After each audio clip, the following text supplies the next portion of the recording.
what we bring before you tonight, and you should all have copies of them, is the ordinance amending the town code of Clifton Forge, Virginia. And the whole thrust of this ordinance is the management and oversight and regulation of the new emergency medical services group that the town has brought into play, which is set to take effect and go into operation on July 1. It covers everything from the establishment of the medical services, emergency medical services of the department, to the powers invested in the EMS chief, the compliance with command of the members of the departments of the scene of emergency, basically everything involved, cost of reimbursement for emergency medical transport services, the soft billing that we're proposing to use is all governed in here. And then once you approve this, it will be ordained to become a permanent part of the town code of Clifton Forge. That's a pretty accurate description, Jared.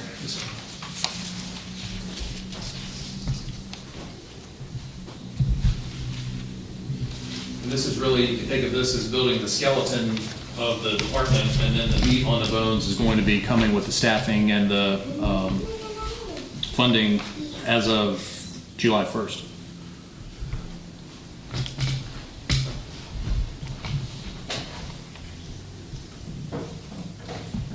Any questions by council? Yeah, I have one. To get this off the ground July 1st, how many people do we need signed up to do the runs? Do you need the full complement of 24 people? No, you're gonna need a minimum of enough people to man it for that week, which I'm gonna defer to that, probably 10 new hires at that point to be able to man it for that week. So half of that full accompaniment. Okay, thank you.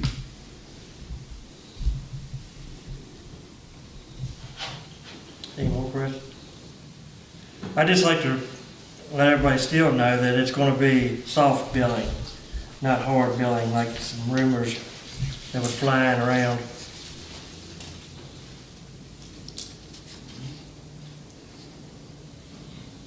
Anything else? Yeah. Chad, you and Rob and Chuck, thank you for what you did. Because right now, on my plate, I've had 5 people that have had to transport their own family members away to places. I don't want anything bad to happen, so we can't live it down. So I appreciate everything you've done. Please keep doing it. Thank you. Is everything pretty well on schedule? Moving ahead, forward? Or? Well, unless we run into some unforeseen licensure issues, I mean, when you deal with the state, you're at their mercy as to how long that takes, but the process has been started, and registration with Medicaid, Medicare has been started. So, you know, everything that we can put into play at this time has been put into play. I will share this with you. The final touches are being put on the ambulance as we speak. They've done a nice job with that. It's going to be pretty impressive when you see it. And we expect to take delivery on that very shortly. Very shortly. Is there anywhere in the code that says, or the ordinance rather, that's going to go in the code, about how many vehicles that are needed to be maintained or anything, or is that something that's kind of open-ended?